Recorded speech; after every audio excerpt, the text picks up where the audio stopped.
buenos días a todos. En nombre de la División de Prevención y Control de Enfermedades, y bueno, específicamente del Departamento de Enfermedades No Transmisibles, que es dirigido por la doctora Melanie Pacot, les doy la bienvenida a esta capacitación del protocolo de insulinización, que bueno, consta a la fecha de 2 capacitaciones. Esta es la primera de ellas, que va dirigida al eje médico, donde profundizaremos en una serie de objetivos que han sido planteados por este documento, priorizado dentro de aquello a desarrollar durante el año 2020.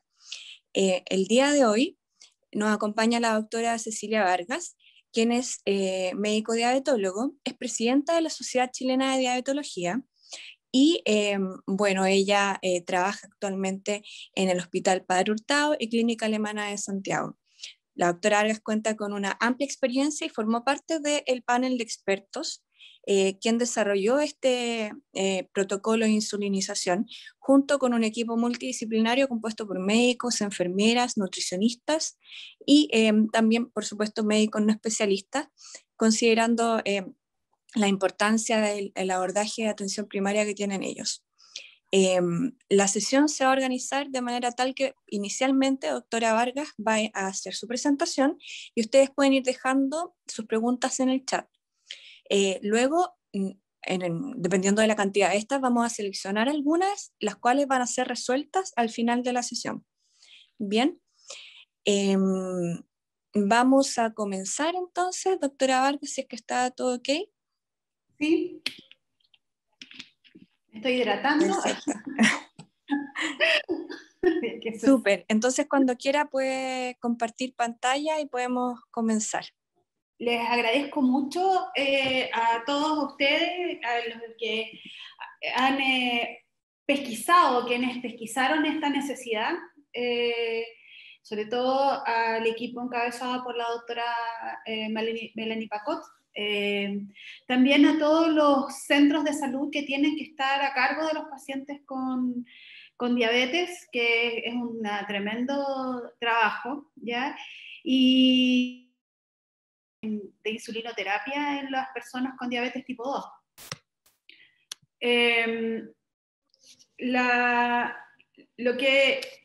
Bueno, yo la verdad es que esto lo nombré como la introducción al protocolo de insulinización en personas con diabetes mellitus tipo 2, porque claramente con una sola sesión va a ser imposible poder aclarar dudas.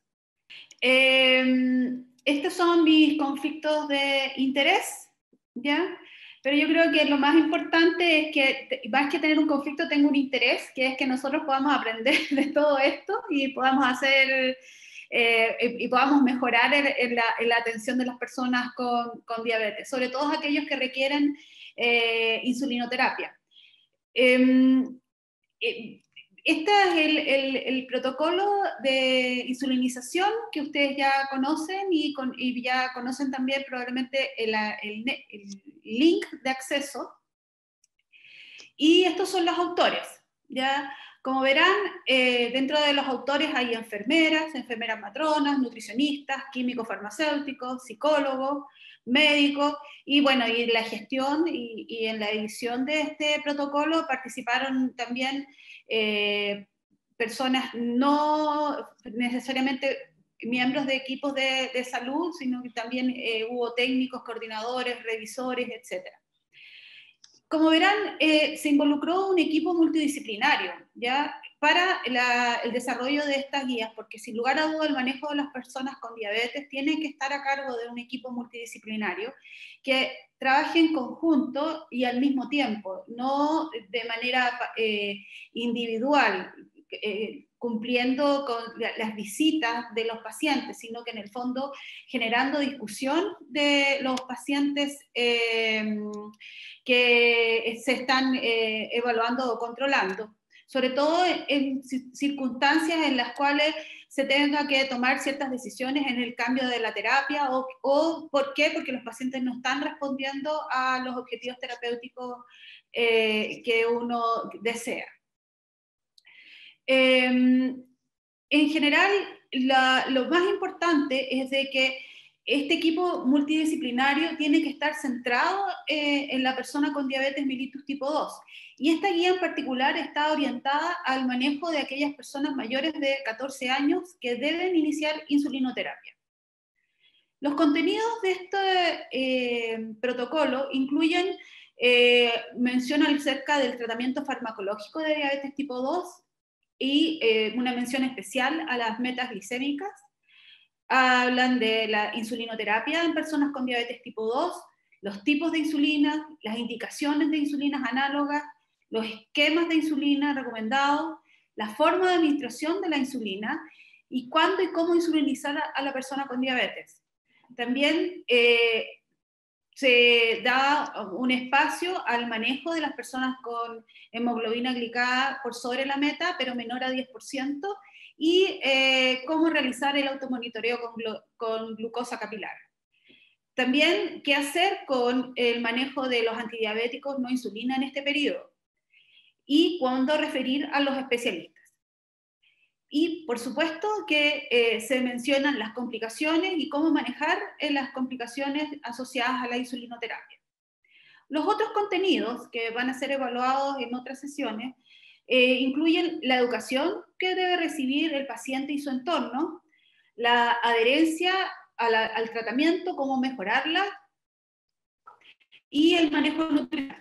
Nosotros sabemos que la historia de la diabetes diabetes tipo 2 es la de una enfermedad progresiva, o sea, de todas maneras el paciente va a ir progresando desde una diabetes de menor dificultad de manejo o una de mayor complejidad, y asociado a la aparición también, si es que uno no hace un manejo adecuado desde un comienzo, de la aparición de complicaciones asociadas a la enfermedad y también la aparición de comorbilidades asociadas a obesidad, sedentarismo, al envejecimiento de la persona y también al no control de la diabetes. El tratamiento farmacológico de la diabetes en general en casi todas las guías tienen esta estructura. Parten con un estilo de vida saludable más metformina, luego con la combinación de 2 o 3 antidiabéticos orales, después la asociación de terapia inyectable no insulínica, y ya después el inicio de insulinoterapia, partiendo con insulina basal. Si esta fracasa, se agregan ya las insulinas prandiales, se parte con una, y después 2 o más dosis de insulina prandial, lo que denominamos finalmente como tratamiento intensificado. Y eso uno lo puede observar en las diferentes guías internacionales, donde tienen más o menos esta estructura que les mencionaba. Y esta es la última guía o recomendaciones de la Asociación Americana de Diabetes, en que incluye algunas características que tienen que ver con el riesgo de hipoglicemia para definir qué fármacos se van a necesitar, si el paciente va a necesitar un tratamiento especial porque es obeso o porque, por ejemplo, tienen algunas enfermedades cardiovasculares, enfermedades renales o de insuficiencia cardíaca, que ya establecidas en que se privilegia esta condición por sobre la hemoglobina glicosilada para definir determinados medicamentos.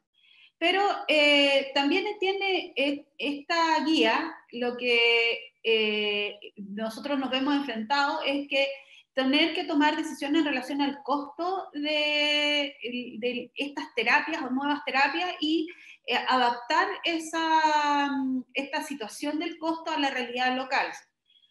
Desafortunadamente es eso lo que nos hemos encontrado, hemos visto en nuestra realidad local.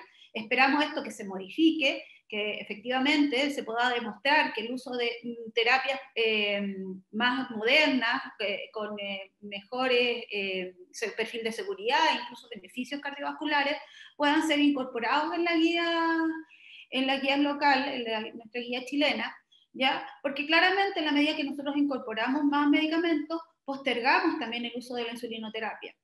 Pero bueno, esta es nuestra realidad y es lo que tenemos, y este es el objetivo de este protocolo. El protocolo es fundamentalmente ordenarnos con lo que tenemos hasta que finalmente podamos obtener a terapias que sean mucho más avanzadas. Porque es verdad, es mucho mejor tener un protocolo que seguir haciendo innovaciones individuales o intentos terapéuticos, ¿cómo se llama? Sin mucha guía, ¿ya? Bueno, la guía chilena, que está publicada en el año 2017, tiene algunas limitaciones. Bueno, que hay una ausencia de la evidencia para definir las metas glicémicas, pero sí existe bastante detalle acerca de la elección de las metas en el adulto mayor. No incorpora la ausencia de metas por comorbilidades, fundamentalmente las comorbilidades que aumentan el riesgo de las hipoglicemias. Y está reducida en cuanto a la individualización de los tratamientos. Y como les decía, también no incluye nuevos fármacos porque hay que recordar de que esta guía es como antigua, entonces, antigua entre comillas, por los avances tan vertiginosos que tenemos en relación a nuevos medicamentos. Pero es una guía que se comenzó a confeccionar el año 2015 y se terminó de publicar en el año 2017. Y ya en esos años ya habían aparecido nuevos medicamentos. Lo importante es que como fortaleza que uno puede observar en otras guías internacionales es que se da énfasis en los cambios de estilo de vida. Y lo mismo que ocurre con otras guías es que no establece una evaluación proactiva, o sea, se establece una guía pero no dice cómo podemos evaluarlo. Y en esta guía se menciona el inicio de insulinoterapia al debut inestable del paciente o que el paciente que se presenta una inestabilidad metabólica en el transcurso del tratamiento ya establecido o el paciente que ya van fracasando con las terapias antidiabéticas previas y que la siguiente opción farmacológica es la insulinoterapia. Lo primero que uno tiene que hacer cuando decide tratar a un paciente con diabetes, lo primero tiene que definir la meta que queremos lograr en este paciente. Y en diabetes tipo 2 es fundamental, y en los otros tipos de diabetes no embarazo, es la vigilancia de la hemoglobina glicada. ¿Ya? Y la meta de hemoglobina glicada va a estar basada fundamentalmente en el riesgo que tiene la persona de presentar hipoglicemias, la duración de diabetes, las expectativas de vida, las comorbilidades, la presencia de enfermedades cardiovasculares establecidas, las preferencias del paciente y los recursos económicos. En nuestro protocolo se estableció las siguientes metas. Una meta de hemoglobina glicada entre 6 y 7% para pacientes que tengan bajo riesgo de hipoglicemia, una meta entre 6,5 y 8%, dependiendo del riesgo que tenga el paciente de hipoglicemia. Esto incluye personas frágiles, como comorbilidades, antecedentes de hipoglicemia o menor expectativa de vida, y pacientes con muy alto riesgo de hipoglicemia, que son aquellos que están casi que son personas ya con cuidados de fin de vida, donde las hemoglobinas glicadas pueden ser entre 8 o 8,5 o incluso un poco más elevadas en caso con el objetivo solamente de un control metabólico para evitar bajas de azúcar o hiperglicemia sintomática.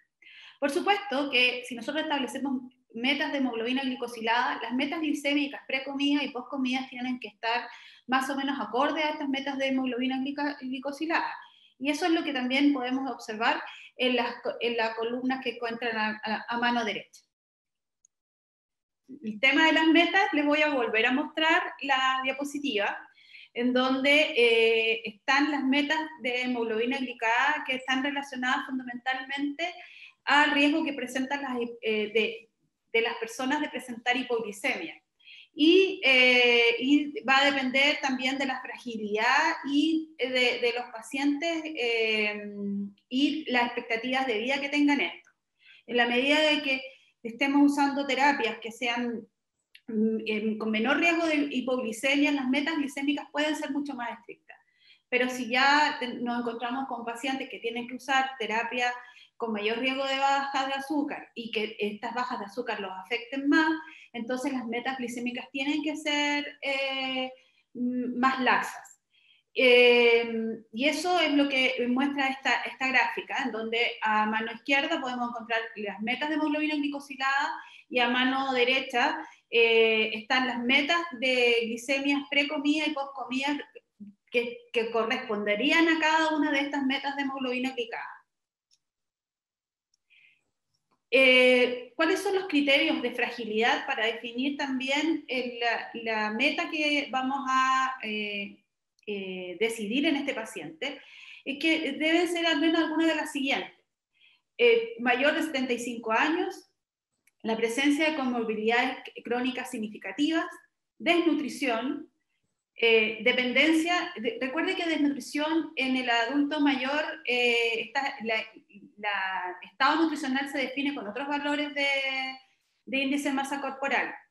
Bueno, la dependencia de las actividades básicas de la vida diaria, con este índice que probablemente ustedes conocen muy bien, que es el índice de Bartel, las expectativas de vida menores a 5 años, caídas frecuentes, depresión severa o deterioro cognitivo moderado a severo y alto riesgo social y económico. En general, las recomendaciones internacionales y las que nosotros también nos sumamos es que estas hemoglobinas glicadas deben ser medidas 2 veces al año, si el paciente está estable o compensado. Y deben ser medidas cada 3 meses si es que se ha modificado la terapia o no se ha logrado la meta. Ya entrando en materia acerca de la insulinoterapia, cuando uno establece este tipo de fármacos, este tipo de terapia, lo que uno busca es tratar de asimilar, o sea, de similarse o parecerse a la secreción normal de insulina en una persona sin diabetes. Es decir, contar con una insulina basal que reemplace los déficits de secreción de insulina basal, que es la que se secreta entre comidas y que está orientada fundamentalmente a frenar la producción de glucosa a nivel del hígado, y las excursiones y cubrir las excursiones glicémicas asociadas a la ingesta a través entonces de estas insulinas prandiales. Y existen entonces en este contexto distintos tipos de insulina y para términos prácticos y terapéuticos generalmente las definimos. Las insulinas basales son las que como les digo, tratan de apoyar la producción basal de insulina, y las insulinas prandiales son las que están destinadas a cubrir los requerimientos del incremento de la glucosa relacionados con la ingesta. En este gráfico, en verde tenemos la insulina NPH, la rayita verde es la insulina NPH, que como verán es una insulina basal, que tiene un efecto máximo aproximadamente entre las 6 y 8 horas. Esto es aproximado porque hay respuestas individuales en los pacientes, pero que dura entre 16 a 18 horas. Es raro que dure más allá de eso, salvo en pacientes que tengan algún problema con la eliminación o la metabolización de la insulina, sobre todo pacientes renales. También dentro de las insulinas basales tenemos algunas insulinas análogas. ¿Qué son estas insulinas análogas? Son insulinas que se les ha modificado la estructura aminoacídica para hacerlas más parecidas a la secreción basal, o sea, con menos excursiones o elevaciones que presenta la NPH, o sea, con curvas mucho más planas y de mayor duración.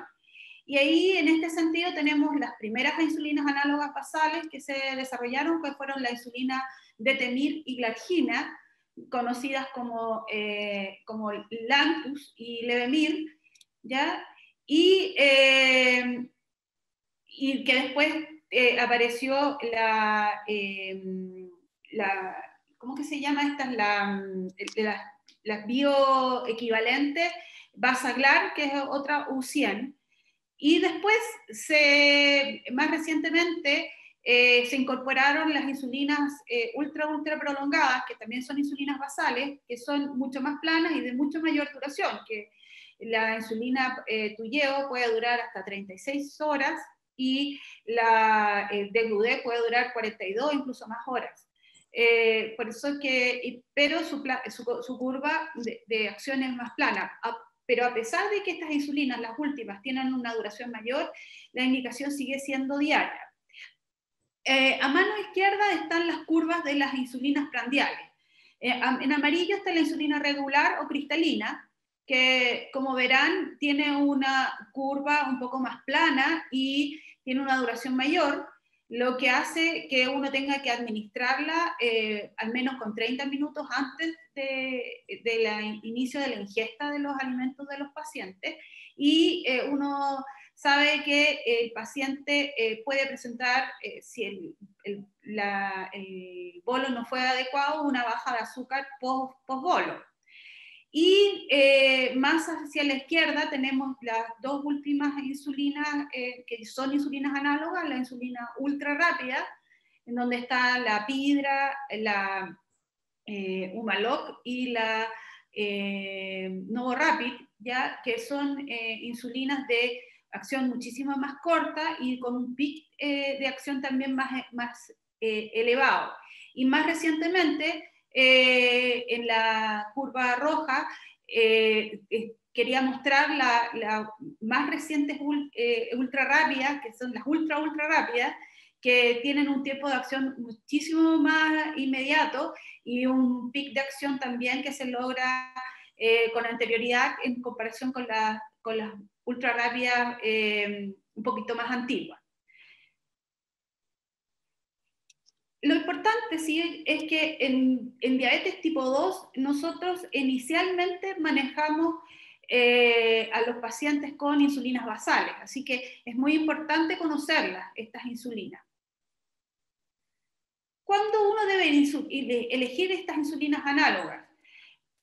En general, lo que nosotros sabemos es que las insulinas análogas logran reducir las hipoglicemias, pero no logran mejorar la hemoglobina glicosilada, por lo que se deben considerar en pacientes con alto riesgo de hipoglicemia, tales como pacientes con historia de hipoglicemia severa o más de una hipoglicemia en el último mes, con el uso racional de insulina NPH y sin identificar causa específica, pacientes que por razones laborales o que por requerir de la asistencia de otras personas, como adultos mayores frágiles, se vean beneficiados de un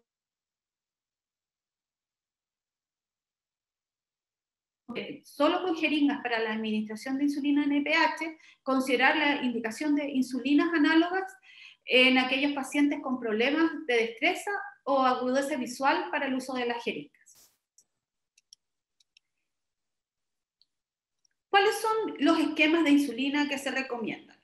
Ustedes lo habrán visto. Existen esquemas en donde insulinas basales en una sola dosis. Este es un cuadro que representa una sola dosis de insulina NPH que se administró a las 23 horas. También existen dosis dobles. Acá tenemos una representación de 2 dosis de insulina NPH. Luego, cuando los pacientes requieren terapias más complejas, podemos incorporar insulinas prandiales. Entonces ahí tenemos lo que nosotros llamamos un esquema de insulina basal plus, o sea, insulina basal más un plus de insulina rápida, prandial, para cubrir alguna de las comidas. Y en la medida que se va complejizando la terapia, generalmente relacionada con una menor secreción de insulina del paciente, uno puede encontrar esquemas muchísimo más complejos que incluyen insulinas previas a las comidas en cada una de ellas. ¿Cuáles son las formas de administración de la insulina? Bueno, tenemos las jeringas, que hay de distinto tamaño. Nosotros recomendamos insulinas de 50 unidades, que son insulinas que son en que se permiten administración de dosis impares y que por lo general van acompañadas de agujas más pequeñas. Y esto permite también una mejor, o sea, una disminución en el error de la administración de la insulina. Los otros dispositivos que se utilizan para administrar la insulina son los lápices. Hay lápices recargables y lápices desechables, y también en otras partes del mundo existen los microinfusores que, destinados a pacientes con diabetes tipo 2, que son bombas mucho más sencillas para administrar de las que se utilizan en pacientes con diabetes tipo 1. También es importante saber de que existen distintos tamaños de agujas. Hay agujas muy pequeñas de 4 milímetros y hay agujas que llegan a ver de 12,5 milímetros. La verdad es que nosotros recomendamos agujas de un largo no mayor al de 8 milímetros. ¿Y por qué? Porque la posibilidad de error en la administración, o sea, de alcanzar el músculo, es menor con agujas más pequeñas, y también disminuye una de las complicaciones que vamos a ver más adelante, que es la lipodistrofia. Entonces, para recordar un poco cuando uno inicia insulinoterapia, el inicio de insulinoterapia está considerado para aquellas personas que debutan con las glicemias muy elevadas y con síntomas, lo que nosotros denominamos un debut inestable. También cuando esta inestabilidad se pueda presentar durante el transcurso del tratamiento del paciente, o cuando presentan situaciones especiales, tales como hospitalizaciones, uso de corticoides en dosis alta, procedimientos quirúrgicos, o situaciones agudas, o también el embarazo. Y también se considera cuando no se logra la hemoglobina glicada o glicosilada meta, según la disponibilidad de terapia en el arsenal que se posee. ¿Cuándo y cómo iniciar la insulina? Bueno, como les había dicho, el debut inestable, que se define por la presencia de hipercatabolismo y glicemia mayor de 300 miligramos por decilitro, una hemoglobina glicada mayor o igual a 10%, también se considera cuando durante la evolución de la enfermedad el uso de insulina, y esto cuando hay personas que presenten 2 exámenes de hemoglobina glicada en los últimos 6 meses que no están cumpliendo la meta individualizada,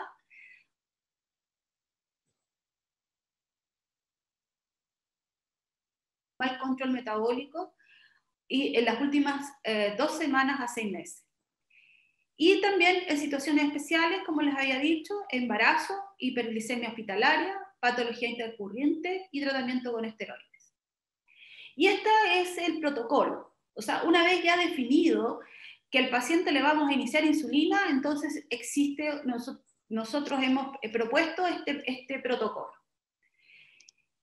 En la primera parte lo que dice es que uno debería iniciar, o sea, si tenemos un paciente que tiene síntomas de hipercatabolismo, es decir, que no logra las metas, o que no logra las metas con dosis máxima de sulfoniluria, que nosotros pusimos como dosis máxima 15 miligramos de glibenclamida, o una hemoglobina glicosilada mayor de 10%, lo ideal es iniciar insulina basal que cubra las 24 horas del día. Esto es que si nosotros disponemos de insulina NPH, deberíamos administrar la dosis total de insulina calculada por kilo de peso, dividida en 2/3 AM y 1/3 PM antes de dormir. Y en caso que nos encontráramos frente a un paciente asintomático que no logra la meta individualizada de hemoglobina glicosilada menor a 10%, lo que nosotros deberíamos hacer es iniciar insulina basal monodosis, que puede ser si se trata de insulina NPH, si la glicemia de ayuna está elevada, iniciar una dosis de 22 a las 22 o 23 horas, y si la glicemia de ayuna está en meta, iniciar una dosis antes del desayuno. ¿Cuál sería la dosis inicial de la insulina? Esto va a depender de la sospecha de sensibilidad o resistencia que tenga el paciente. Entonces, un paciente insulinosensible sería aquel paciente que tiene un índice de masa corporal menor de 20 o una velocidad de filtración glomerular menor de 60 o una edad mayor a 70. Un paciente con sensibilidad usual sería aquel que tuviera un IMC de 29 You are in the meeting now. o una velocidad de filtración glomerular mayor de 60 ml/minutos y una edad menor de 70. Y insulino resistente, aquel con un índice de masa corporal mayor de 30 y una velocidad de filtración glomerular mayor de 60 y una edad menor de 70 años. Definiendo entonces la sensibilidad del paciente es que vamos a definir cuál va a ser la dosis inicial de la insulina. Y así podemos observar que un paciente que va a requerir una sola dosis y que es insulinosensible, vamos a partir con 0,1 unidad por kilo de peso, y aquel paciente que vamos a definir que necesita una doble dosis de insulina NPH, la dosis de inicio sería, y que es insulino resistente, sería de 0,3 unidades por kilo. ¿Cómo sería el ajuste de insulina? Se haría a través de glicemias capilares al menos 3 veces a la semana para titular la dosis semanalmente. Si estamos usando insulina NPH nocturna, tendríamos que considerar el menor valor de 3 glicemias de ayunas. Si estamos indicando insulina NPH diurna, tendría que ser el menor valor de 3 glicemias previo al almuerzo. Y si se trata de una insulina NPH en doble dosis, la nocturna sería, el ajuste de la dosis nocturna sería con el menor valor de 3 glicemias de ayuna y el diurno con el valor menor de 3 glicemias prealmuerzo. Y esta es la manera de ajustar la terapia. O sea, si el paciente optáramos, por ejemplo, como por una meta de hemoglobina menor de 7, las glicemias precomidas deberían estar entre 80 y 130. Y si el paciente se encuentra en meta, uno debería mantener la dosis, pero si está sobre la meta va a depender si está por sobre 180 o no. Si se aumenta en un 10 o un 20% la dosis de insulina. Después vienen unos ejemplos, así que la idea es como recordarles esta parte nomás, ¿ya? Y por ejemplo, si el paciente está con una meta de glucosa menor a 80, va a depender si el paciente ha presentado bajas de azúcar o no, para definir si va a haber una disminución de un 20 o un 10%. Y así se hace con cada una de las metas que uno estableció de acuerdo a la hemoglobina glicosilada individualizada para el paciente. Los ajustes tienen un límite máximo, o sea, el objetivo es lograr la meta, pero si no se logra la meta no podemos llegar a unas dosis muy elevadas, porque mientras más elevadas las dosis, lo más probable es que el paciente tenga más riesgo de presentar bajas de azúcar. Es por eso que se ha establecido que el tope máximo de dosis diaria, en caso que nosotros estuviéramos usando insulina NPH nocturna, es de 0,5 unidades por kilo. Lo mismo para la dosis diurna, y en caso que el paciente estuviera usando 2 dosis de insulina, tanto en la mañana como en la tarde, la dosis diaria total que se puede permitir sería de 1 unidad por kilo. ¿Y cómo se progresa el tratamiento según el esquema? Y esto lo vamos a hacer con algunos ejemplos, ¿ya? Hablemos de Raimundo, ¿ya? Que es un paciente de 78 años que vive con su esposa, que tiene antecedentes de hipertensión arterial y dislipidemia y que no tiene enfermedad cardiovascular establecida. Tiene antecedentes de diabetes mellitus hace 15 años y el tratamiento actual es de metformina de 850 miligramos cada 12 horas. él se le pesquisó una hemoglobina glicosilada por fuera de su meta, que la vamos a revisar más adelante, y se cumplió con el protocolo, en lo que se hizo un seguimiento y se repitió el valor en 2 oportunidades dentro de 6 meses, y por supuesto que se volvieron a repasar terapias de adherencia, tanto farmacológica como no farmacológica, y llegamos a que la última hemoglobina glicada era de 8.8%. Y este paciente, en los exámenes, se observa que tiene una glicemia ayuna de 204 miligramos por decilitro y tiene una CREA de 0,8 miligramos por decilitro. Pesa 78 kilos y mide 1,60 metros.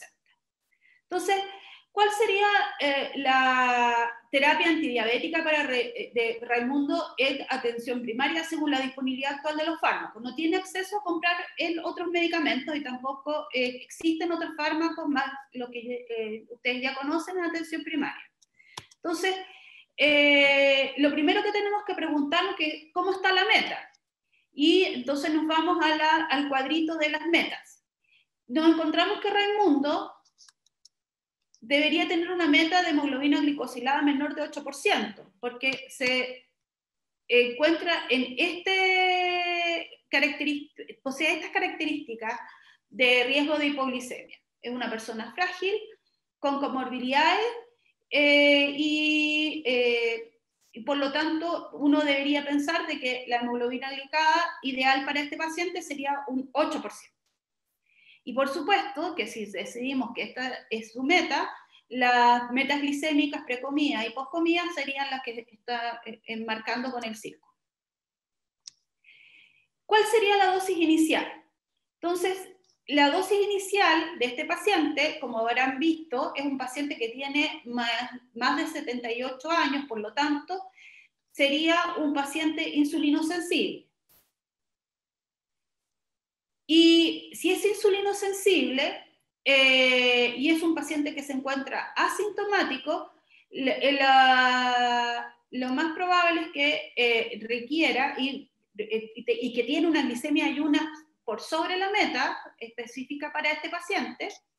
La dosis sería de 0,1 unidad por kilo y se correspondería a una monodosis de insulina NPH administrada en la noche. Entonces, si este paciente pesa 78 kilos, la dosis inicial sería 0,1 unidad por kilo, lo que corresponde a 7,8. En general,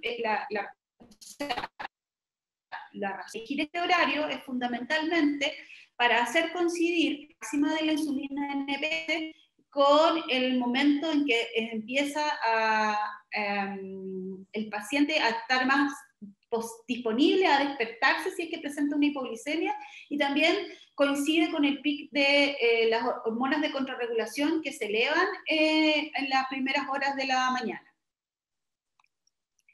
¿Y cómo voy ajustando la dosis de este paciente? Lo que debe hacerse es decirle al paciente que debe medirse la glucosa en 3 oportunidades dentro de una semana, y este paciente debe acudir con estas mediciones al centro de salud y se debe elegir de menor valor para tomar las decisiones. Entonces, si este paciente llega con una glucosa de ayunas que está entre 100 y 150, debería uno mantener la dosis de insulina. Si por el contrario el paciente presenta niveles de glucosa mayores y es mayores a 200, por ejemplo, deberíamos aumentar la dosis en un 20%. Lo que podría corresponder entonces a un incremento de unas 2 unidades si es que el paciente presenta una glicemia de 230. Si por el contrario el paciente presenta una glicemia menor a 70, o sea, una hipoglicemia, lo que uno debería hacer es reducir la dosis indicada en un 20%. ¿Y qué pasa con la metformina? La mantenemos. El paciente no presentaría contraindicación para su uso, por lo tanto debería mantener el uso de la metformina. Y supongamos que este paciente hubiera estado usando otros antidiabéticos, un paciente que estaba costeándose algunos otros medicamentos, o estaba atendiéndose, como que se llama, de manera particular. ¿Cómo lo haríamos con esos medicamentos? Si el paciente estaba usando un análogo de GLP-1, no se modificaría. Si estaba usando ISGLT2, tampoco se modificaría, en el sentido que no habría necesidad de suspenderlo. Si estuviera usando inhibidores de PP4, tampoco, salvo que el paciente estuviera usando un análogo de GLP-1, que son ambas dos incretinas que no se deben usar juntas. La única modificación sería en el caso de que el paciente usara sulfonilurias. En general, no se aconseja el uso de sulfonilurias con insulinoterapia, especialmente en personas mayores de 65 años. O sea, no se recomienda el uso de sulfonilurias y menos glibenclamida. Pero si fuera un paciente más joven, en donde el riesgo de hipoglicemia fuera menor, uno pudiera tal vez plantear suspender, o sea, reducir la dosis de sulfonilurea en un 50%. Pero de todas maneras, debería suspenderse si nosotros optáramos por usar 2 dosis de insulina NPH o una dosis de insulina basal que cubriera las 24 horas. Entonces, ¿cómo seguimos? Bueno, vamos ajustando la dosis hasta el logro de la meta de ayunas con un tope máximo de insulina. ¿Y cuáles son los topes? Bueno, ya lo habíamos visto. Para insulina NPH nocturna 0,5 y para insulina NPH diurna 0,5 y para doble dosis 1 unidad por kilo. Bueno, en este caso sería un paciente en el que si llegara a usar más allá de 0,5 unidades por kilo de peso, nosotros tendríamos que ya detener el ajuste. Pero si lográramos la meta, lo que se debería hacer es controlar en 3 meses con una nueva hemoglobina glicosilada. Pero si llegáramos al tope de insulina, deberíamos fraccionar la insulina en 2 dosis, 2 tercios en la mañana y 1 tercio en la tarde, y administrarla a las 23 horas.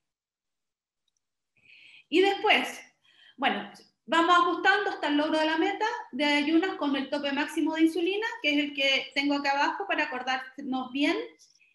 Y luego de llegar hasta el tope máximo, o llegamos empezamos a ajustar la dosis de insulina matinal tope máximo. O sea, uno va ajustando las dosis de insulina con 2 objetivos: lograr la meta fundamentalmente, pero no pasarnos del tope máximo. Si llegamos a las metas, controlamos con hemoglobina glicosilada en 3 meses. Y si llegamos a dosis máximas sin logro de metas, se tiene que discutir el caso con el especialista. Lo otro que es relevante es que uno tiene que estar atento al curso de la vida de Raimundo. O sea, si Raimundo va envejeciendo y van apareciendo algunas otras comorbilidades, uno tiene que hacer ajuste de metas. También en el caso, por ejemplo, de que este paciente tuviera dificultades de la agudeza visual, uno debe considerar el uso de lápices en vez de jeringa. Y también ajustar el tipo de insulina. Supongamos que Raimundo en todo este periodo de ajuste de terapia ha empezado a presentar hipoglicemia, que no tienen un origen claro y que se presentan a pesar del ajuste de la terapia. Ahí uno debe de pensar entonces en el uso de insulinas análogas. Y siempre uno tiene que estar evaluando qué va pasando con el resto de la terapia. Por ejemplo, si Raimundo evolucionara a una falla renal muy significativa, hay que ajustar las dosis de insulina, o sea, de metformina, o incluso suspender si el volumen de filtración glomerular cae a un valor menor de 30 ml/minuto.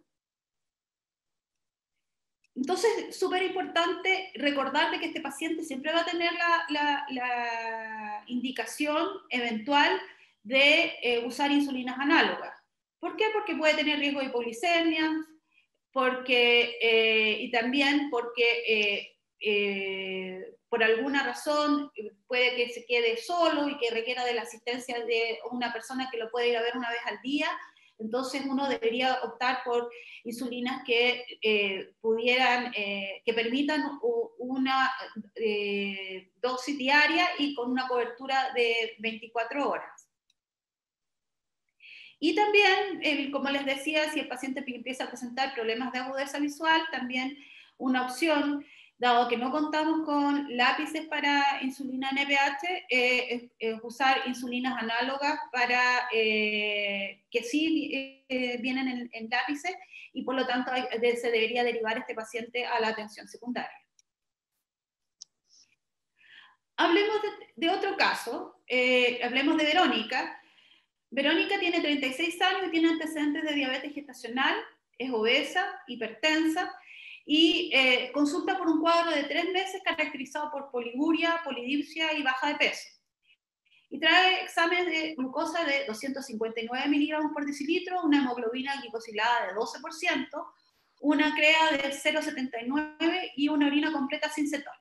Es sumamente importante lo que les acabo de comentar, porque en el fondo lo primero que uno tiene que descartar cuando un paciente llega muy sintomático es que no esté cursando con una emergencia hiperglicémica. Entonces, si uno tiene la duda, es mejor derivar a un servicio de urgencia, o si es posible contar con algunos dispositivos que miden cetona, descartar que la paciente esté cursando con una emergencia hiperglicémica. Pero no, esto es una paciente que tiene síntomas, que está debutando con una diabetes de manera sintomática y está hipercatabólica. Al examen encontramos que es una paciente igual obesa, que tiene 96 kilos y que mide 1,60. ¿Cuál sería entonces la terapia antidiabética para Verónica? Y lo primero que deberíamos preguntarnos entonces, ¿cuál es la meta? Y vuelvo a mostrar este cuadro. Y esta paciente es una mujer joven que no tiene comorbilidades, por lo tanto tiene bajo riesgo de presentar hipoglicemia. Por lo tanto, la meta que deberíamos lograr en ella debería ser menor de un 7%. Y nuevamente hay que recordar cuáles son las metas glicémicas previas a las comidas y a las 2 horas después de comer. ¿Cuál sería la dosis inicial de insulina en esta paciente? Sería una paciente insulino resistente porque es una mujer joven, es obesa, y por lo tanto deberíamos elegir entonces el esquema de insulino resistencia, que corresponde a 0,3 unidades, y como es una paciente que está que 6 kilos, multiplicando el peso por 0,3, por lo tanto ahí nos daría 28 unidades de insulina, y que deberíamos fraccionar en 2 dosis, 2 tercios en la mañana y 1 tercio en la noche. ¿Y cómo voy ajustando la dosis? Primero me ocupo de ajustar la dosis nocturna, y luego la dosis diurna con glicemias capilares, de la manera que les había mencionado anteriormente. Y primero uno, claro, como les decía, ajusta la dosis nocturna hasta llegar a la meta, y después ya se preocupa de la insulina matinal. Y nuevamente les recuerdo cómo nosotros sugerimos el ajuste de la dosis dependiendo de si se están logrando las metas o no.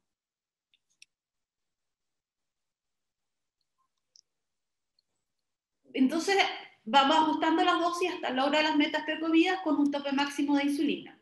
¿Y cuáles son los topes? Nuevamente vuelvo a recordarlo, y estos son los topes por cada dosis.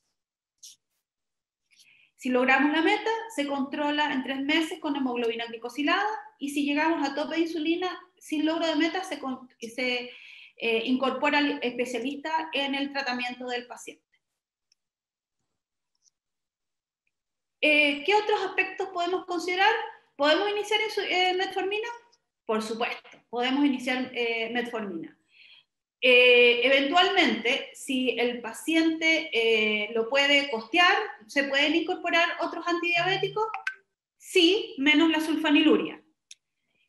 Y los ISGLT2, que los fármacos glucosúricos, es mejor iniciarlos cuando la paciente esté menos catabólica, dado el riesgo que presentan estos medicamentos de presentar cetoacidosis euglicémica en pacientes muy descompensados.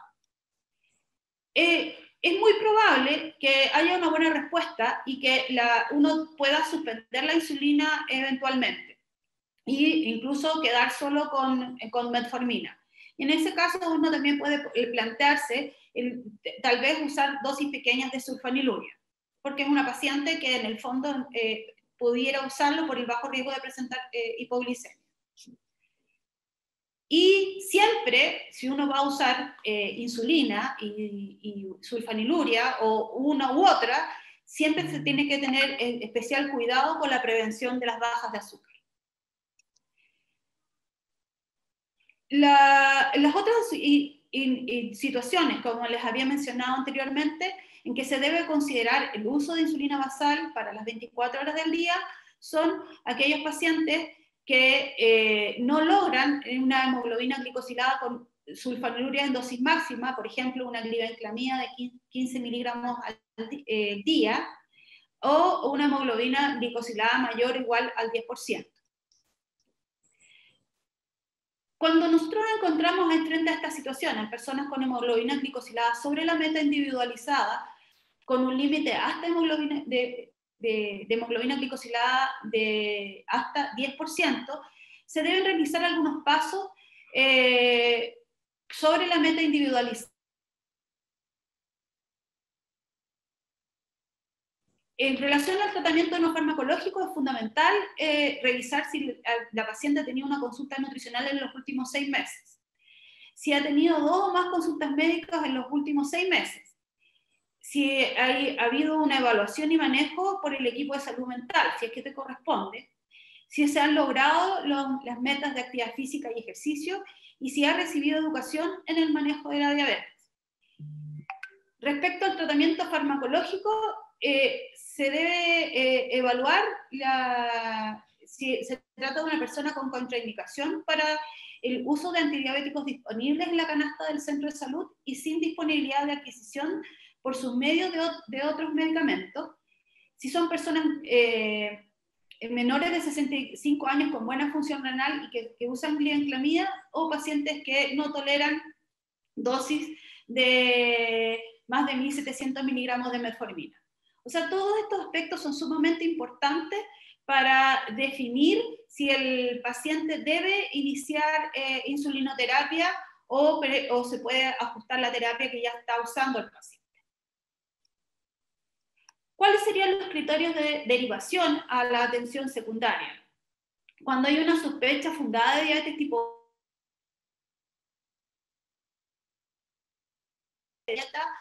insulina basal, en indicación de uso de insulinas análogas, no se encuentra que es la atención primaria. Puede que haya algún centro que lo haga. Doctora, se quedó pegada. Perdón, se quedó pegada al principio de esta diapo, así que no escuchamos los primeros puntos, si lo puede repetir, por favor. Ok, los criterios de derivación son los siguientes. Si el paciente tiene si uno tiene sospecha fundada de que el paciente tenga una diabetes tipo 1 u otro tipo de diabetes no tipo 2. Las mujeres con diabetes tipo 2 que tienen, están en programa de planificación de embarazo usuarias de insulina, o aquellas embarazadas con diabetes pregestacional o gestacional que fracasan a terapia de dieta e insulina basal.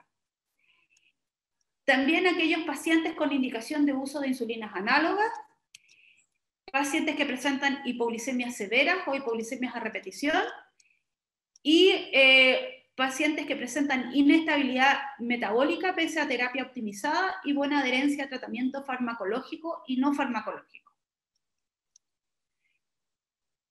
Bueno, las personas con diabetes tipo 2 que pese a una adecuada adherencia al tratamiento no farmacológico y revisión de adherencia al tratamiento farmacológico, presente 2 mediciones de hemoglobina superior a meta individual, con dosis de insulina basal superior a 1 unidad por kilo al día, en esquema de doble dosis de insulina NPH, pacientes con tratamiento con corticoides en altas dosis o terapia inmunosupresora con inestabilidad metabólica, y pacientes que usen esquemas complejos de insulina. Por ejemplo, ya pacientes que por alguna razón les llegaron a ustedes con tratamiento con insulinas prandiales o triple dosis de insulina NPH. También aquellos pacientes con historia de trasplante de órganos tendrían indicación de derivación a atención secundaria. ¿Cuáles son los elementos necesarios para la referencia? Tienen que realizarse una buena evaluación de adherencia a la terapia, debe enviarse con exámenes de laboratorio mínimos y un estudio completo de daño órgano blanco con una vigencia de últimos 3 meses.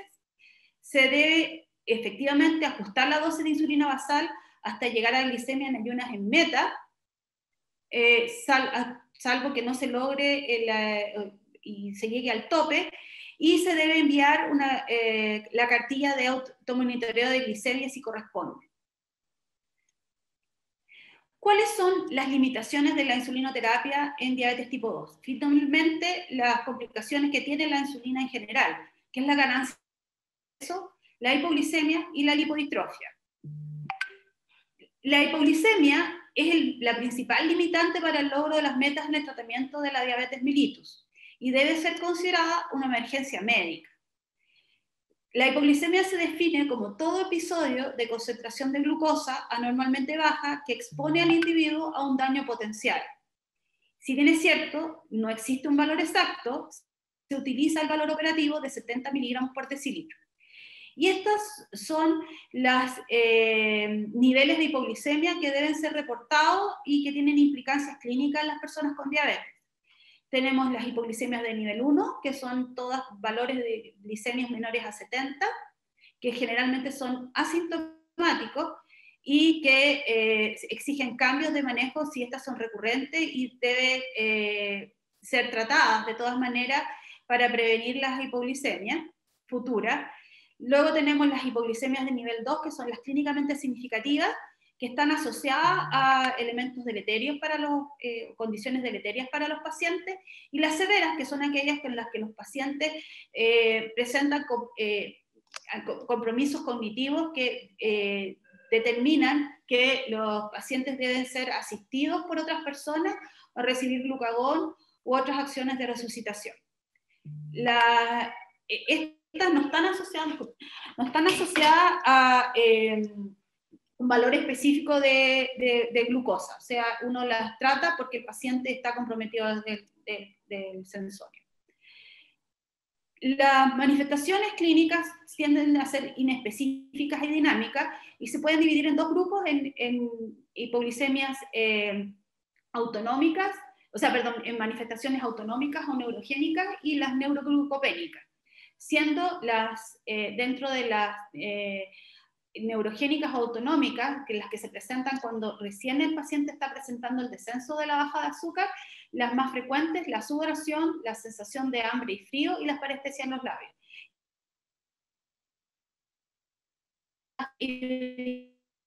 Hipoglicemia ¿cómo se trata? Esto hay que educar en el conocimiento de los síntomas y signos, y también decirle que tienen que disponer de la terapia necesaria. Se debe objetivar lo ideal con la medición de glucosa capilar, si es que el paciente lo tiene. Y si no lo tiene, bueno, hay que tratarla sí o sí con las medidas correctivas correspondientes, dado el riesgo que implica un evento hipoglicémico. Y siempre se debe evaluar al paciente o educar al paciente que analice cuál pudiera haber sido el factor causante de esta baja de azúcar y hacer las correcciones. El equipo de salud es el responsable de hacer las correcciones pertinentes si es que no fue por algún error en la administración de la insulina o una ingesta que no se realizó. Eso también significa una intervención, porque hay que hacer una educación al paciente para evitar que vuelva a cometer el error. Una vez que uno confirma la glucosa, o le dice al paciente que confirma que está cursando con una hipoglicemia realmente, lo que uno debe hacer es evaluar si el paciente puede recibir el tratamiento por boca. Y es muy importante educar al paciente acerca de que tiene que disponer, si está usando insulina para su tratamiento, o también ya está usando glibenclamida sola, de terapia o de los elementos para poder tratarse la diabetes, o sea, la hipoglicemia, disculpen.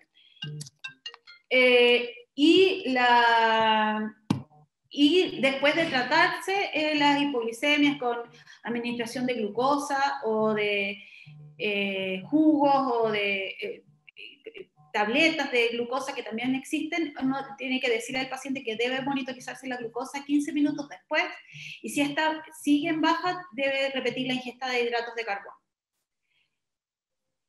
Finalmente, siempre es importante decirle a los pacientes que deben evitar alimentos con grasa o proteínas para tratar sus bajas de azúcar. O sea, tienen que elegir azúcar o sacarosa que sea de rápida absorción. Ya el caso de una hipoglicemia nivel 3 con compromiso de conciencia, hay pacientes con diabetes tipo 2, que es fundamentalmente ya a nivel secundario, que pueden contar con glucagón para el manejo de su hipoglicemia. Pero para el nivel primario, lo ideal es contar con este fármaco para el manejo en unidades de urgencia, en donde el paciente no llega comprometido de conciencia y la demora en la instalación de vías venosas para aportar glucosa vía endovenosa puede ser muy difícil o muy lento. Entonces uno debería contar con glucagón, que es una hormona que permite disponer de la glucosa hepática de manera rápida para permitir que el paciente se despierte y pueda recibir terapia oral. En todos los casos, una vez lograda la glucosa mayor de 70 y si no hay limitación, se debe indicar una colación o comida para evitar la recurrencia. Y siempre se debe evaluar la causa del evento hipoglicémico y tomar las medidas correctoras correspondientes. Y si no hay explicación, sí o sí ajustar la terapia antidiabética. ¿Cuáles serían los criterios para hospitalizar los pacientes que presentan hipoglicemia? Aquellos que presentan compromiso de conciencia, que tienen secuelas neurológicas dadas el tratamiento, la ausencia de algún familiar que vigile al paciente en las siguientes 24 horas, si hay coexistencia de insuficiencia renal o hepática, si hay ingesta crónica de alcohol o sospecha de una enfermedad orgánica no diagnosticada previamente. Y las hipoglicemias, que son provocadas por insulinas de acción retardada o estas ultra prolongadas, o las provocadas por secretagogue. Bueno, para finalizar, quiero recordar que ustedes lo que ya bien saben, cuál es el rol de la atención primaria en el equipo de salud, que es todo el equipo de salud, que deben hacer un correcto diagnóstico diferencial y que deben de hacerse cargo de los pacientes con diabetes tipo 2 para reducir la mortalidad, las complicaciones, evitar la inercia, establecer terapias individualizadas y, sumamente importante, establecer un trabajo en equipo, incluyendo al equipo de nivel secundario y terciario. Y siempre es importante recordar que aquí generalmente están a cargo del paciente, aunque estén siendo evaluados a nivel de atención secundaria. Por lo tanto, esto es una tarea titánica y que en el fondo la idea es que todos nosotros podamos participar y con la finalidad de mejorar las condiciones de los pacientes que padecen de diabetes, y en específico diabetes mellitus tipo 2. Muchísimas gracias y ahora estoy abierta a las preguntas.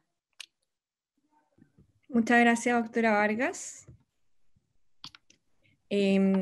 Bueno, primero que todo, muchas gracias por su excelente presentación. Comentar también que tuvimos que abrir 2 salas más. Lamentamos a los que se pudieron, mejor dicho, incorporar más tarde. Recordar que la presentación está siendo grabada y el link se les va a compartir a la brevedad, en cuanto lo tengamos disponible, para que puedan revisar la primera parte de la presentación que muchos se perdieron.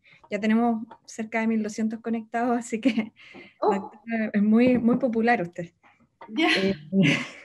El interés, pues, por tratar bien a los pacientes, y eso es lo más importante. Tal cual.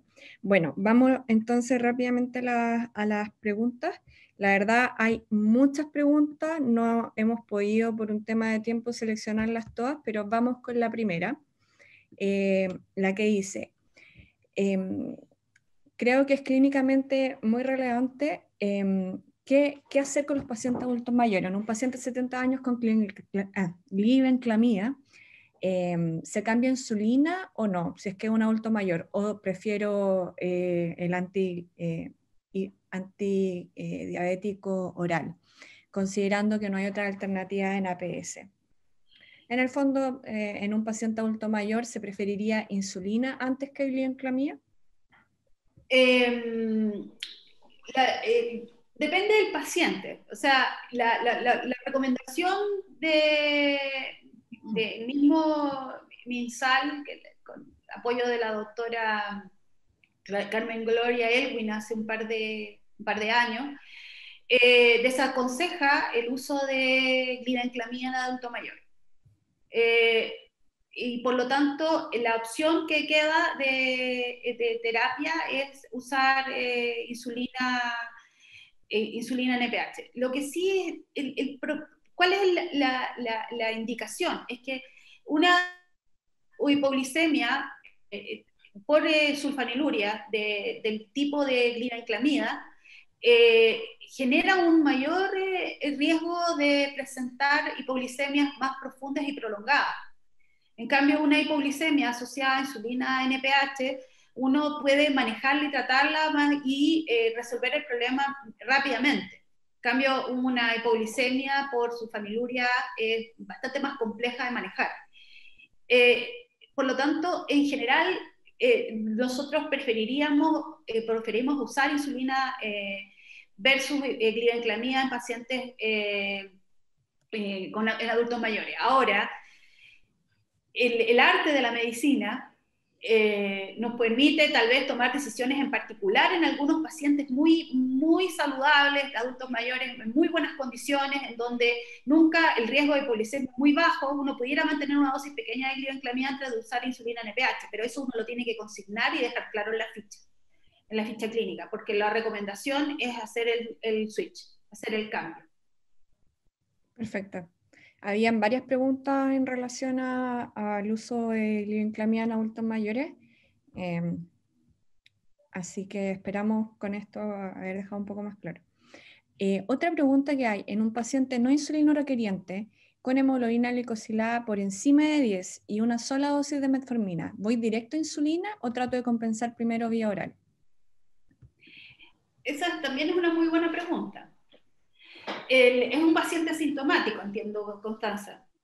No especifica el asistente, pero vamos a asumir que es asintomático.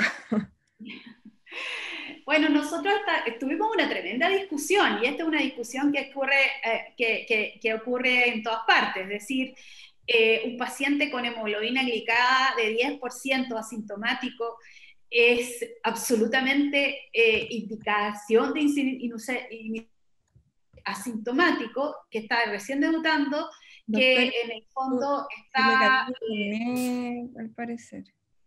¿Sí? ¿Se cortó? Sí, se escuchó cortada su respuesta a la pregunta. Bueno, volvamos de nuevo. Volvamos a que esto es una pregunta que nosotros tuvimos que llevarla al departamento de TESA para que nos aclarara cuál era la hemoglobina indicada como para iniciar insulinoterapia de primera elección en paciente asintomático. Y la verdad es que acordamos que si el paciente estaba con una hemoglobina glicada de mayor o igual a 10%, debíamos que iniciar insulinoterapia y en 2 dosis de insulina NPH si es que íbamos a usar insulina NPH. ¿Por qué?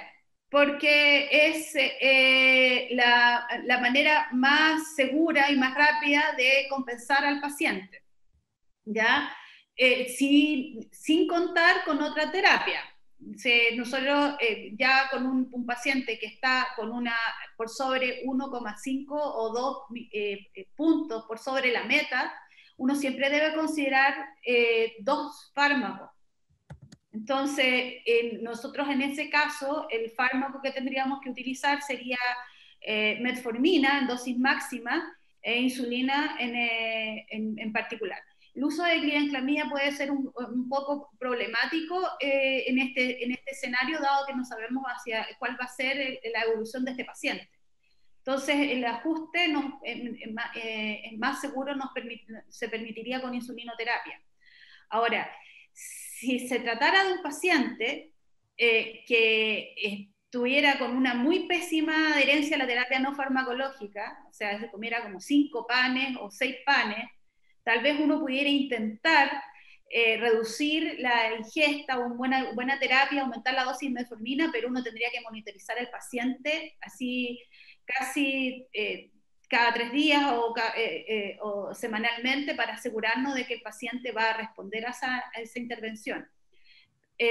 Por eso en ese sentido, como la mayoría de los pacientes no están en ese escenario tan dramático, espero, uno recomienda el usar insulinoterapia y ajustar la dosis de metformina. Muchas gracias, doctora. Hay otra pregunta. ¿Hay alguna etapa de enfermedad renal crónica en donde se prefiere usar Lantus en comparación a insulina NPH? No hay una velocidad de filtración glomerular en donde uno pueda optar por una u otra.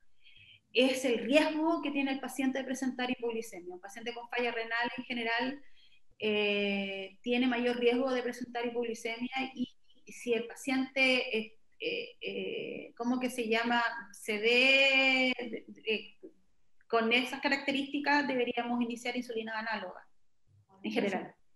La verdad, hay muchas preguntas, así que intentamos seleccionar algunas de distintos ejes.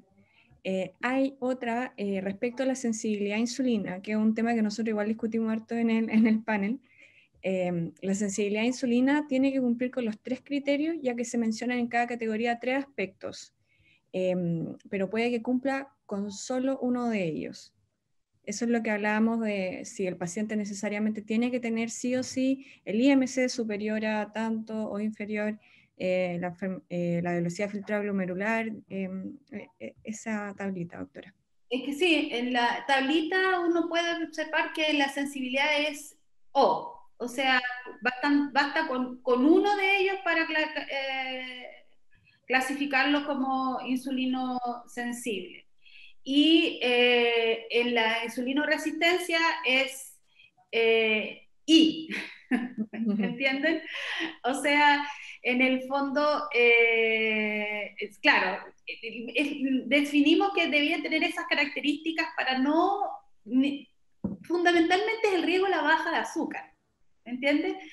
Y se habrán dado cuenta de que en el único momento en donde hay una mayor dosis son en pacientes que requieren doble dosis de insulina NPH, o sea, mucha mayor dosis, doble dosis de insulina NPH, y que son no de posterior. Doctora, se le escuchó cortada la respuesta. La dosis menor, pues, y uno va haciendo ajustes de menos a más. Bien. Hay una pregunta respecto a la tabla. Bueno, consulta. Salía en la tabla que la modificación de NPH diurna es según hemoglucotés prealmuerzo. La persona que pregunta tenía entendido que era precena. No hay ningún estudio clínico que defina cuál es el mejor momento. Nosotros como expertos definimos que la medición de la glicemia prealmuerzo evita ajustar, sobreinsulinizar durante el día, porque efectivamente la nocturna, la pre-11 tiende a ser alta y uno puede generar hipoglicemias a la hora del almuerzo. Entonces uno parte, o sea, ajusta con ese horario porque uno se supone que ahí ya debería uno observar algún efecto con la insulina NPH diurna. Respecto, esta pregunta es del Cefam Quilleco. ¿Tienen dudas respecto al retiro de insulina en un paciente con diagnóstico reciente, una diabetes tipo O descompensada y sintomático que se inicia NPH y con buena respuesta a los pocos días?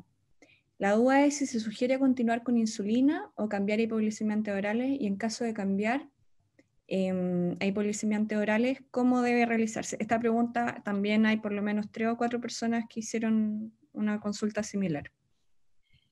Bueno, lo que se hace uno es que va ajustando la dosis de insulina de acuerdo al monitoreo. Entonces se va reduciendo la dosis de manera progresiva de acuerdo al descenso de la glucosa.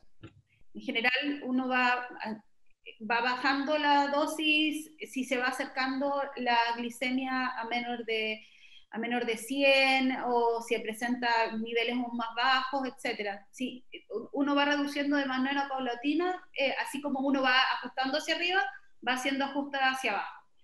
Y si el paciente, ahí uno tiene que ver, porque si el paciente está usando ya dosis muy, muy bajas, o sea, eso me refiero a una dosis inferior a 0,1 unidad por kilo de, o sea, 0,1 unidad por kilo de peso, uno pues ya pudiera empezar a plantear la suspensión de la insulina, logrando ya también una dosis, la dosis máxima tolerada de metformina. En relación al traslape a sulfaniluria, es una muy buena pregunta, porque yo te puedo decir que no lo pusimos nosotros ustedes están enfrentados a un tremendo desafío, usar glibenclamida. Generalmente nosotros los especialistas no la indicamos, no la usamos. Y ya hemos tenido reuniones con Melanie, con la Connie, y hemos tenido reuniones así en muchos lugares diciendo que la canasta claramente no nos gusta para nada porque la glibenclamida nos complica demasiado. Pero antiguamente, los antiguos, y yo les voy a contar la experiencia de las personas antiguas, era de que iniciaban, así como uno iniciaba insulina, el traslape, y uno pensaba que a lo mejor con metformina iba a quedar corto, y era un paciente de bajo riesgo de presentar hipoglicemia y joven, y que uno quiere usar el glibenclamida, cuando ya no se lograba la dosis, ¿cómo que se llama? Inicial, que uno con el que partió la dosis de la insulina, pero ya llegó bien con metformina, pero es pero que le queda faltando un poquito, uno empezaba a titular con glibenclamida poquito, pero retirando toda la insulina. Perfecto. Eso es lo que hacían los antiguos. La verdad es que es un tremendo desafío. Por eso es que hay tantos pacientes que de repente quedan insulinizados forever, o sea, no se hace nunca el retiro de la insulinoterapia, fundamentalmente porque el traslape es complejo, pero lo que uno debería hacer es llegar a la dosis máxima de metformina, reducirla y suspender si la dosis es menor a 0,1 unidad por kilo de peso, y ahí, ¿me entienden? Doctora, quedamos en la parte en 0,1 unidad kilo peso, porque ahí se le cortó un poco el audio después. Que uno ahí, si uno debería suspender y después con los siguientes controles evaluar la posibilidad de iniciar, si el paciente es asintomático y la hemoglobina glicosila cercana a la meta, pero todavía le queda corto, antes de reiniciar insulina uno podría intentar usar sulfaniluria en dosis baja en pacientes que no tienen contraindicación para su uso. Siguiendo un poco la línea de preguntas de dosis y traslape, hay varias preguntas en relación a dosis máxima en pacientes obesos. Hay una que también es bastante, hace referencia a lo mismo, las dosis máximas varían en el peso también, ¿no? En pacientes obesos las dosis pueden llegar a ser 1,5 unidades kilo o esta cifra es menor. Ahí nosotros en el protocolo lo que planteamos, entiendo que no era hasta 1,5, ¿sí, doctora? Es 1. Ya. 1 unidad por kilo.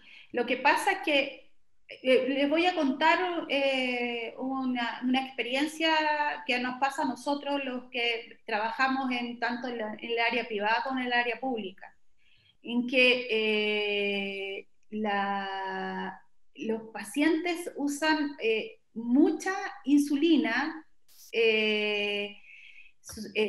relacionada a la ingesta. O sea, los pacientes cubren los requerimientos, o sea, la alta ingesta de hidratos de carbono con insulina. Por eso es tan relevante el tema de evaluar estos aspectos con el equipo de salud en general. A veces los pacientes comen altas de ingesta, o sea, comen porque están haciendo hipoglicemia, que eso puede ser una razón, o sea, y eso los hace engordar, ¿ya? Porque comen para no tener baja y uno va ajustando la dosis de insulina y la sube y el paciente sigue engordando porque come y come por las bajas que presenta. Por eso es tan importante. Y lo otro es que también los hábitos alimentarios. Nosotros tenemos, desafortunadamente, gran parte de la población tiene acceso a alimentos ultraprocesados o alimentos ricos en hidratos de carbono que son de bajo costo. Entonces, las dietas son muy ricas en eso y por lo tanto requieren mayor cantidad de insulina en ese sentido. Entonces, nuevamente el tema del manejo de la parte nutricional de la educación es clave. En general, o sea, perdón repetir tanto eso en general, de la recomendación de las guías internacionales hablan hasta de 0,5 unidades por kilo de peso diario. Y nosotros establecimos 1 unidad por kilo de peso para dar un margen de manejo, sobre todo en estas terapias, este aspecto que es probablemente el clave a que los pacientes requieran tantas dosis de insulina. Pero 1 unidad por kilo de peso y los obesos, aunque sean muy, muy grandes, tienen razón, pero ya sobre 0,5 es elevado. Perfecto. En la misma línea se hace bastante hincapié en personas con obesidad mórbida, por ejemplo, con un IMC de 35-40.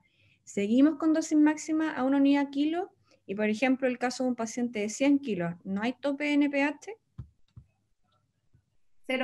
1 unidad por kilo de peso. 0,5 por dosis. No, es así, pero es sumamente importante, no es el tema de por qué. Yo les voy a contar una experiencia personal, tal vez no medio latoso, pero les voy a contar. Yo trabajé muchos años en una clínica en donde la gran cantidad de pacientes eran pacientes FONASA. Y la dosis de insulina que usaban era una dosis regular, no más de 0,5 unidades por kilo de peso diario, muchas veces menos que eso. Pero cuando empecé a trabajar en un hospital público del sector sur bueno, el Hospital Padre Hurtado, que ya está dentro de la presentación, la cantidad de insulina que usaban los pacientes era tremenda. ¿Y saben por qué? Porque en el fondo es algo que ustedes también tienen que apoyarse, solicitarlo, porque está dentro del acceso, que es la medición de glicemias capilares, porque se ajustaban esas dosis muy tan altas. Nosotros sospechamos que es porque se hacían los ajustes de insulina por la hemoglobina glicosilada y no por la medición de glucosa capilar. Entonces, llegan a dosis muy, muy altas porque en el fondo se está haciendo mal el ajuste. Y lo otro es porque también no se está haciendo el manejo multidisciplinario que se tiene que hacer, el de juntarse a pensar por qué este paciente está usando una dosis que no es habitual. Un paciente que está usando más de 1 unidad por kilo de peso diario es de publicación, ¿ya? O sea, no es habitual. ¿Y eso por qué? Porque probablemente el paciente o no se está administrando la insulina o está comiendo más alimentos que lo indicado, está haciendo poca actividad física. Y eso es importante ponerse a pensar en todo lo que se llaman los determinantes sociales también.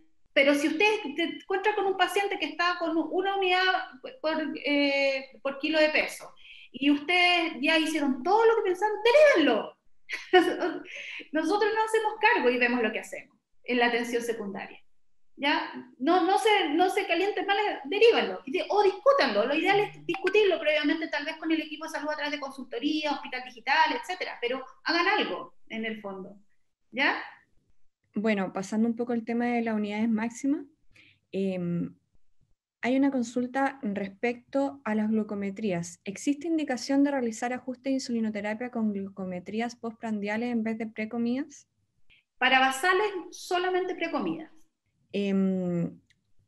Bueno, aprovechando esto de precomida, ¿la metformina se usa antes de almuerzo? Es una pregunta que sale un poco de terapia, pero se puede utilizar antes de almuerzo o cada 12 horas. Lo importante es que el paciente no olvide la dosis, ¿ya? En general, la recomendación es usarlo antes de las comidas, la metformina, pero por la intolerancia o el tamaño que tienen estos medicamentos, uno puede permitir que el paciente lo tome con los alimentos o después de los alimentos. Bien. Insistiendo con el punto de monitorización, que es muy relevante en un paciente en insulinoterapia, esta pregunta es un poco polémica. En atención primaria no tenemos monitor para todos los pacientes, lo cual es sabido porque es un recurso escaso y que debe ser utilizado en cierto grupo específico. Ahora, y muchos de ellos no pueden ir a monitorizarse 3 veces por semana al CEFAM.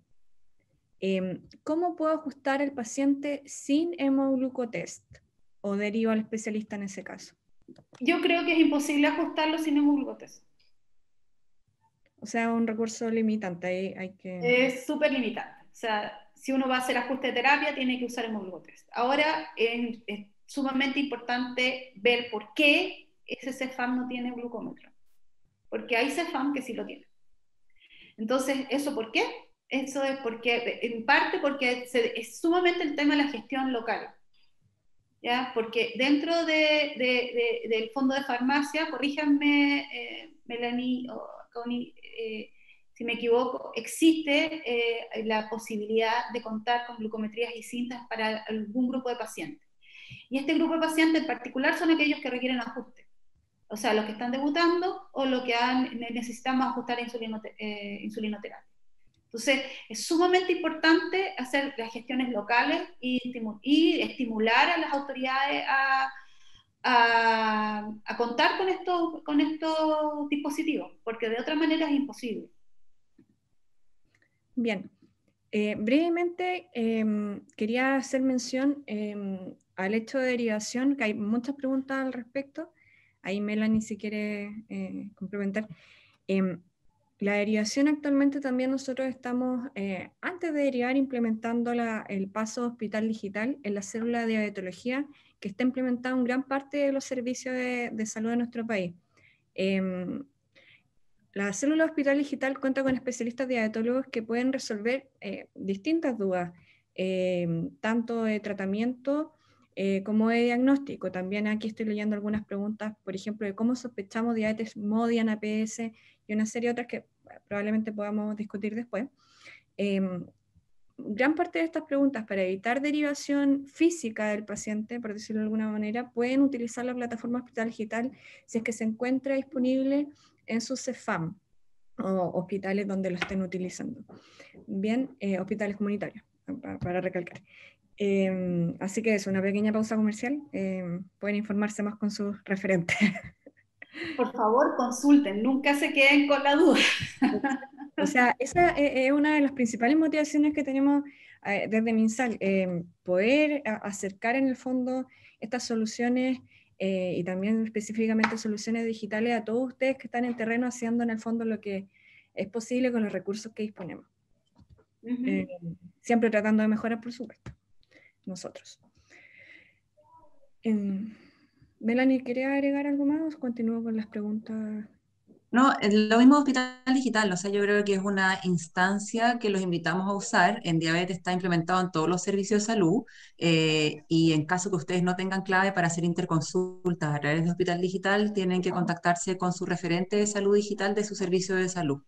Creemos que es una excelente instancia, uno, para evitar desplazamiento de los pacientes y dos, para resolver dudas o ajustes de terapia en tiempos que son récord. O sea, las respuestas que entregan de los especialistas son en menos de 7 días. Entonces, es una herramienta que creemos que está subutilizada hoy día y que, sobre todo ahora en pandemia y post-pandemia, va a ser muy importante porque es altamente probable que tengamos pacientes más complejos en atención primaria. Entonces, yo creo que aprovecho esta instancia de informar de esta herramienta que existe y que que la puedan usar. Eso es solamente. Buenísimo. Bien.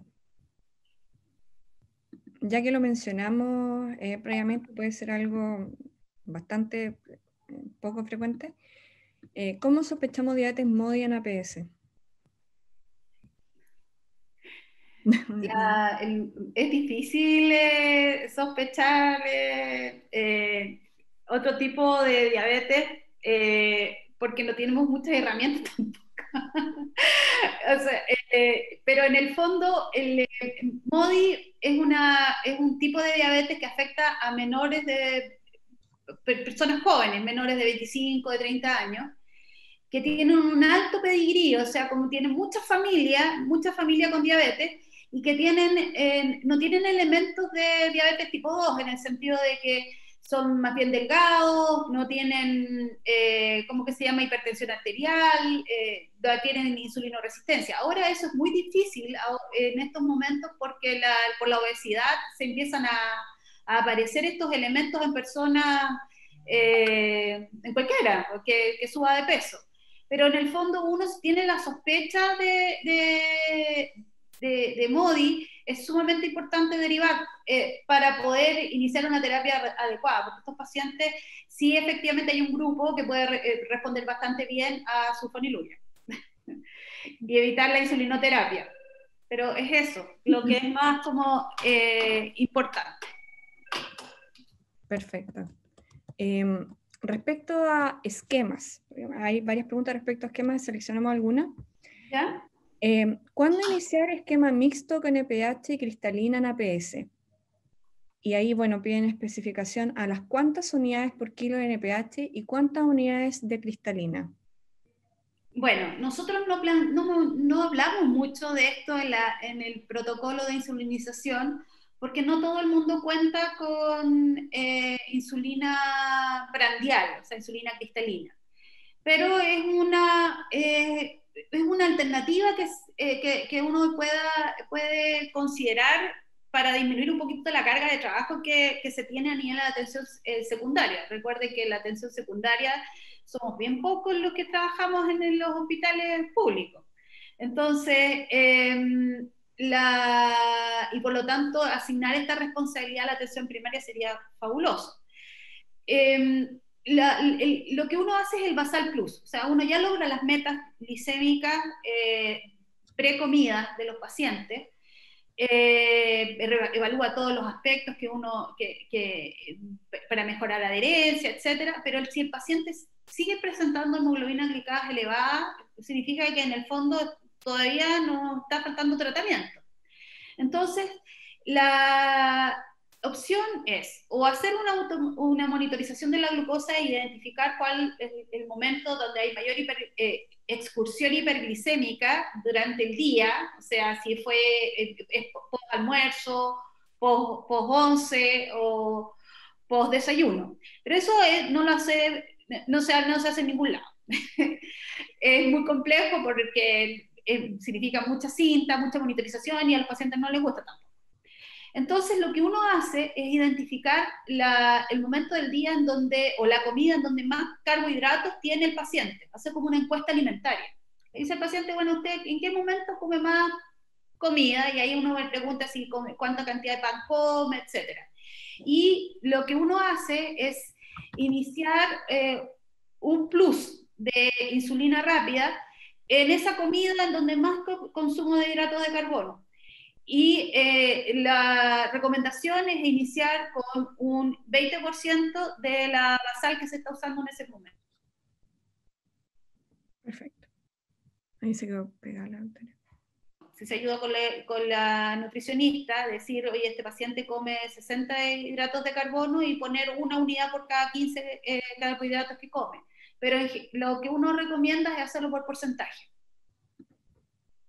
Bien.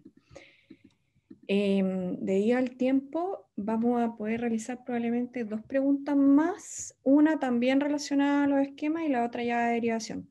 La siguiente pregunta, hola, ¿qué hacemos con aquellos usuarios que asisten a atención primaria desde el extrasistema con esquemas complejos de insulina. ¿Se deben derivar a atención secundaria para mantener tratamiento actual? Qué buena pregunta. Muy buena. No, es que, doctora, hay muchas preguntas y la mayoría bastante buenas, así que ahí estamos tratando Qué de buena pregunta. agarrar Bueno, todo lo vamos a hacer cortita para que quede otra pregunta buena. Yo creo que derívenlo. No, es el especialista que puede definir si ese paciente tiene ya o no indicación de insulina análoga. Ahora, si la limitación es mucha y el paciente no puede acceder a la atención secundaria, pueden hacer el traslape de NPH a insulina basal, ¿ya? Pero si ya está usando pacientes esquemas complejos, claramente es un paciente que requiere manejo en atención secundaria. Sí, de hecho, esa fue una de las precisiones que se hizo en el protocolo. Dentro de los criterios de derivación, recuerdo uno de los últimos puntos era un paciente que estaba usando esquemas complejos de insulina.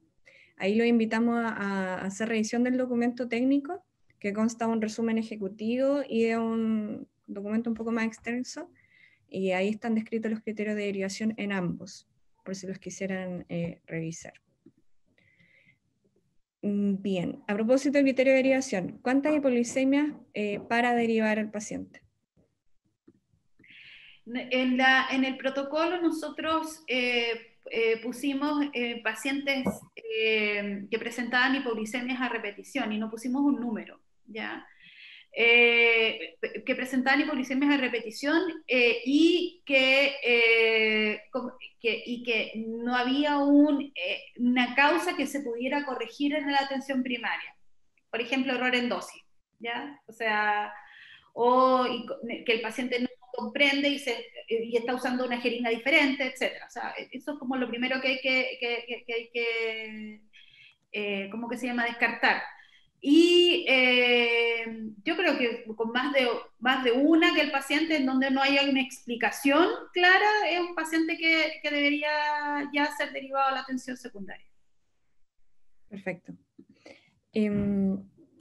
Voy a mencionar brevemente dos preguntas relacionadas, una a nutrición y otra bueno, como eje no farmacológico, actividad física. Dado que esta capacitación está enfocada en el eje médico, sugiero que se puedan, sea conectar o bien ver la capacitación grabada del eje nutricional, que todavía no hay fecha, pero esperamos hacerla lo más pronto posible. Y también destacar que dentro del trabajo, como mencionó la doctora Vargas en su capacitación, se hizo un trabajo importante de nutrición. Se van a entregar algunos insumos, esperamos pronto, de minutas para los pacientes diabéticos, que por supuesto más que, sabemos que hay muchos médicos conectados acá, que esperamos también se pueda trabajar de manera integral en el centro de salud correspondiente, y también recetarios y otros insumos como más propios para los pacientes, ¿bien?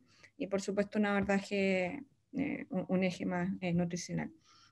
Respecto a actividad física, habían preguntas respecto a cómo poder hacerlo. Esperamos pronto también desde Hospital Digital poder hacer una capacitación de pacientes de actividad física para personas en curso de vida y comorbilidad. Y dentro de estas comorbilidades, por supuesto que se abordó diabetes tipo 2. Desde ya les menciono que el documento está publicado en la página redcrónicas.minsal.cl, donde ustedes ahí pueden ver las recomendaciones que se hicieron y fueron publicadas este año, el año 2021, con un panel de expertos amplio, y ahí van a poder ver. Esto han sido organizadas en torno a lo recomendado por la Organización Mundial de la Salud, a la Sociedad Chilena de diabetología y de medicina deportiva, y entre otros actores académicos. Bien. Bien, yo creo que en honor al tiempo también voy a hacer la palabra a Melanie, pero antes, por supuesto, agradecerle a la doctora Vargas, Cecilia Vargas, que bueno, o sea, ha hecho una increíble presentación y sin duda nos quedamos con muchas preguntas sin responder. La verdad, sin exagerar, fueron más de 100 preguntas. De ahí tuvimos que hacer una pequeña selección. Doctora, si quiere decir algo al final para cerrar su presentación. Bueno, muchísimas gracias. Bueno, yo sé que estaba viendo a la doctora Yel que puso un comentario al final acerca de lo desastroso que sería la avalancha de pacientes que dicen que se derivan a, ¿cómo que se llama? Que pudiera haber. Doctora Yel, yo trabajo en Padre Hurtado. Así que pero desafortunadamente yo creo que las herramientas que tiene la atención primaria en estos momentos son muy limitadas, entonces tenemos que trabajar en conjunto, y no nos podemos, y entendemos que estos elementos pueden ocurrir. Por eso es tan importante esta comunicación intermedia entre la atención, entre la derivación inmediata y la atención, o sea, y el hospital digital que existe, o las consultorías que nosotros también implementamos, en donde se discutan los casos de los pacientes en particular, porque no son tantos, la verdad. Se discuten estos casos en particular como para poder tomar decisiones conjuntas y las más adecuadas para los pacientes. Yo creo que la herramienta de Hospital Digital es una herramienta muy útil, sobre todo en el caso que plantea la doctora Yel, que lleguen muchos pacientes con insulinas análogas derivadas a la atención secundaria para entrega de estos insumos. Ahora, una alternativa eventual es que el arsenal terapéutico de atención primaria se comparta con la atención secundaria. O sea, que exista la posibilidad de que ciertos fármacos que están en atención secundaria puedan ser entregados en atención primaria una vez que ya esté indicada por el especialista, específicamente los insulinas análogas. Es mucho trabajo todavía por hacer, pero la verdad es de que todo esto es por el bien de las personas.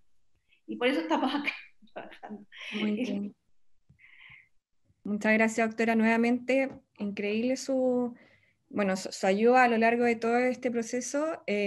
Bueno, y a través suyo también agradecer al panel de expertos, algunos de los cuales estuvieron conectándose, como echaba una mirada y a participar. Bueno, muchas gracias.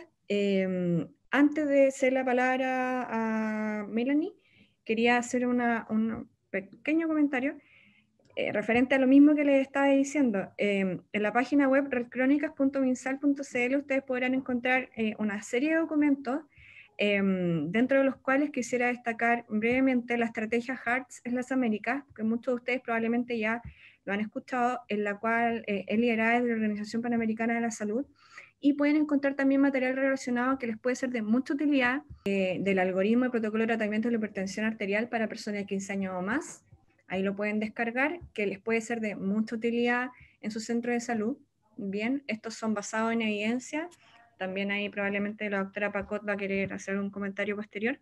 Y respecto a actividad física, como les estaba diciendo, en la sección de salud cardiovascular, ustedes pueden hacer clic y encontrar los documentos relacionados a actividad física que les dijimos, las recomendaciones de actividad física para el curso de comorbilidad y la prescripción de ejercicio. Melanie, por si quiere ya comentar. Sí, yo quería, la verdad es que pedir su ayuda. En relación a la glibenclamida, como dijo la doctora, hay hartas dificultades, hemos tenido dificultades para hacer el cambio y aumentar el arsenal farmacológico, y eso en parte es porque las notificaciones adversas a los medicamentos están subreportadas. Entonces, lo que yo les quiero pedir, sabiendo que digamos que es sumar actos administrativos a todos los que ya tienen que hacer, es que cuando tengan reacciones adversas a medicamentos, y específicamente en lo que estamos hablando hoy día, en relación a la glibenclamida, los puedan notificar. Esto lo pueden hacer con la ayuda de su químico farmacéutico, o él los puede asesorar eventualmente en cómo hacer estas notificaciones, pero es muy importante porque eso nos permite y nos ayuda a que podamos hacer y justificar con mayor fuerza los cambios en el arsenal terapéutico de diabetes para la atención primaria. Entonces era comentarles eso. Estamos haciendo, como dijo la doctora Vargas, con las sociedades de diabetes y la Sociedad de Diabetología y Endocrinología y la División de Atención Primaria, todos los esfuerzos para poder incorporar modificaciones a la canasta GES, pero eso todavía no es una realidad. Entonces, eso a nosotros nos ayudaría para justificar la incorporación de nuevos medicamentos. Entonces era eso, era pedir justamente la ayuda en notificar las reacciones adversas. Eso, Constanza. Muchas gracias, Melanie. Bien, y ya estamos a 5 minutos de la hora comprometida de cierre, y aprovecho de recordarles que el próximo jueves está calendarizada la capacitación del protocolo de insulinización en el eje de educación, la cual va a ser realizada por la enfermera Natalia Álvarez, quien tiene mucha experiencia en el área de educación en pacientes diabéticos. Esta información ya fue enviada a los referentes cardiovasculares por si quieren en el fondo participar. Bueno, y también la capacitación del eje de nutrición va a ser informada a la fecha a la brevedad. Agradecemos a todos su participación. Nuevamente, en representación del equipo de organización, vamos a subir esta capacitación. El video va a ser enviado a la brevedad, y bueno, las disculpas respectivas por el inconveniente al conectarse varios que sabemos habían bloqueado agenda y habían tenido en el fondo mucho interés por participar desde un principio. Esperamos puedan ahí acceder a este video y ver desde un principio la capacitación. Muchas gracias a todos. Les recuerdo, el documento ya está publicado, y eso, nos vemos el próximo jueves.